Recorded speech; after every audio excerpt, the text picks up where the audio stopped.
Ay may buntag, February 27, Thursday. Ano lang ko yung istorya. Gayon na, bago naman ako magkaon, nag-try me og something new as one major nga food source. Try me quinoa niya. Ako lang yung kastorya. Ako yung istorya is unsan man ha. Naglibog ko kay busog pero murag murag hawang.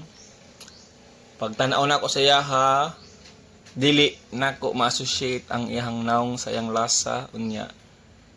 Ang iya pong texture sa dila, di ko kasabot. So muna akong question karon. Let's talk about senses, 5 senses na to ba.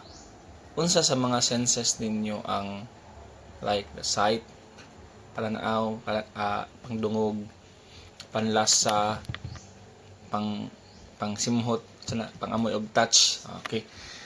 Unsa sa lima ang para sa inyo pinaka-importante? Nag-istorya mi sa akong misis, sa iya daw ang pinaka-importante ang pananaw. Nya ang okay ra wala ang panlasa.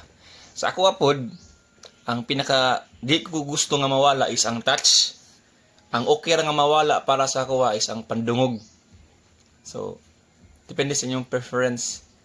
Ako para sa kuha murag ang touch man good, murag na kag makakita, murag na kag makadungog kung na-touch.